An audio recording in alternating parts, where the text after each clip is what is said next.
Hi everyone, welcome to Maximum Attack Rallying and to your Monday dose of rallying gibberish. You'll have to forgive me, a bit of a quick one today, but there's a couple of things I wanted to talk about. Firstly, I'm just going to say thank you as we crossed over the 4,000 subscriber mark over the weekend. I'm very, very grateful indeed for that. Thank you to each and every one of you that has hit the button. The goal is to reach 10,000 this year. Hopefully we can do that. So as I said, very grateful for all of your support.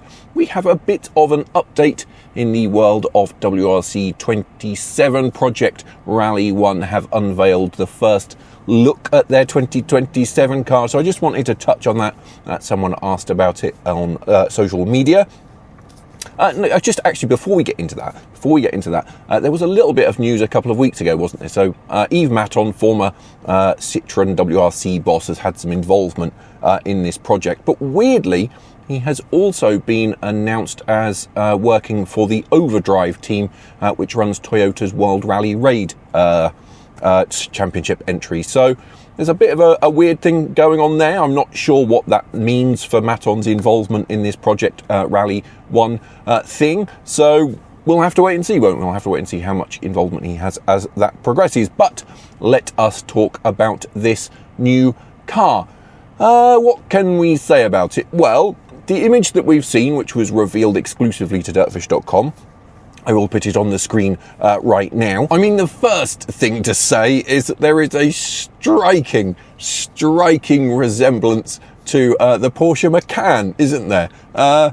To the extent that this image is basically a photoshopped Macan. If you look at it from the side, you know, the shape of the body, the door handles, the profile of the door, the profile of the fog light apertures in the front bumper, it is all Porsche Macan. Obviously, loads of people have been saying that for quite a long time since this was announced and since we saw the first kind of rendering. And even one of the renderings the FIA was using for its 2027 regulation materials very much looked like a Macan. And this really, really does look like a Macan. Now, this is not surprising. I don't think anyone should be surprised by this. So Prospeed, who are the team behind the car, and Lionel Hansen, they are very, very well known when it comes to Porsches and Porsche rallying. If you go and look in Belgium, in the Belgian Rally Championship, you will see lots and lots of Porsches.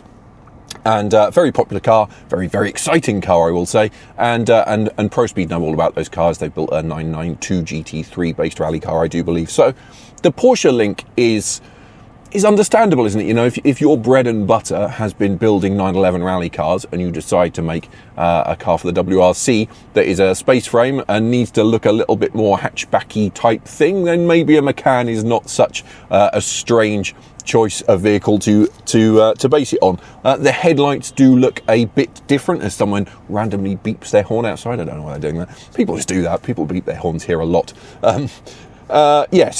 Sidetrack aside, so the headlights look a little bit different, and I have to say they don't look very good in the rendering because it's not really a rendering, is it? It's very much a Photoshop, and I mean, you could argue that it's nice that it's a Photoshop in a way, and it's not some AI garbage. I am not a fan of using AI for such things, and more people are obviously doing that, and that's just a whole other thing. I don't want to get into that. But it is nice, I suppose, that they've gone down the more traditional Photoshop route, and this very much looks like a Photoshop, which suggests that the design is still in its early stages, and that we don't really know exactly how the car is going to look, and whether those Macan styling cues will be carried across so completely. Obviously, there's a few other details. Got rather large rear wing on there, a very deep front spoiler. Again, I think all of that stuff is subject to change.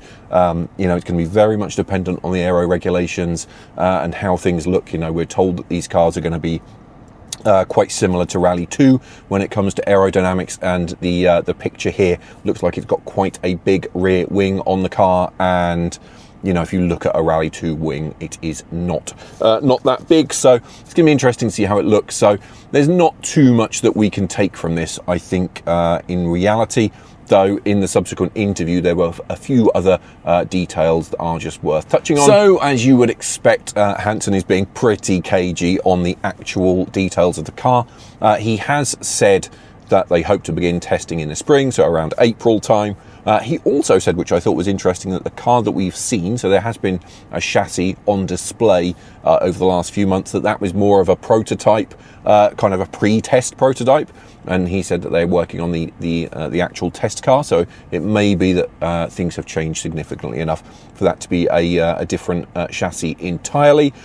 People did say at the time when some images came out of that car that the engine very much looked like the one in the Skoda Fabia Rally 2, and that wasn't overtly confirmed in the interview, and Hansen seemed to say that they hadn't really finalised the components. But I mean, if you're going to pick an existing Rally 2 engine, then the Skoda one is probably a pretty good place to start, isn't it? Because that has been a hugely successful programme, and crucially, with that Porsche link, again, obviously you've got the link to the wider Volkswagen group there, so you know, maybe there is some technical support coming, you know, where through their relationship with Porsche, maybe that is leading into a wider bit of cooperation with the Volkswagen group more broadly. Who knows? That is purely speculation on my part, but it would make sense. Otherwise, obviously, we don't really know very much. These cars are very much designed in the mould of Rally 2 when it comes to the mechanics, so you would expect there maybe to be some other parts lifted. So maybe we'll see the whole Skoda drivetrain dropped in there wholesale, but obviously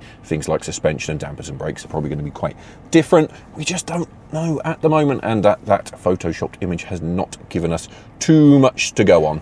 There were, of course, a few little details on the sporting / commercial side. So he did say that they will have one car running in the WRC in 2027, and then that they're hoping longer term to start building one car a month. Obviously, they have to meet this regulation to sell 10 cars per year.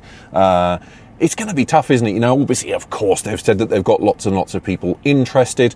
But even with the cost cap of €345,000, these are not cheap cars, and I think it's going to be so fascinating to see who actually stumps up the cash to buy a car from a tuner, because I think we find ourselves in a slightly awkward position, don't we? Because if you want to enter the WRC as a competitor, you want to have the best possible machinery. Now, I think it's safe to say that the Toyota is going to be the best car in 2027 because they're the only full factory works team working on a 2027 car, and I still believe that the regulations will be skewed slightly in favour of those 27 cars. So if you've got a cost cap of 345,000, I think it's a bit of a weird position to be in, isn't it? Because if the cost cap is accurate and it does turn out that a car does cost you that there or thereabouts, what incentive is there to go to Prospeed and buy a car from them rather than buying a car from Toyota?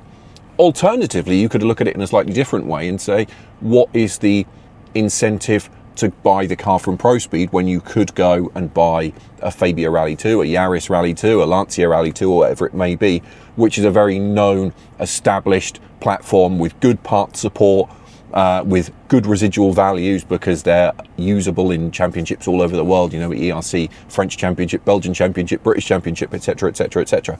So I think it's a slightly weird one, isn't it? You know, I think my fear with the tuner element of this, and obviously, you know, if you've watched any of my videos that I'm not a fan of these regulations more widely, but I think that my concern with this tuner thing is that, is there going to be a market for the tuner cars? You know, where are our customers going to put their money? Are they going to be willing to bet on a company like Prospeed, who are obviously very qualified? You know, they build very good 911 rally cars.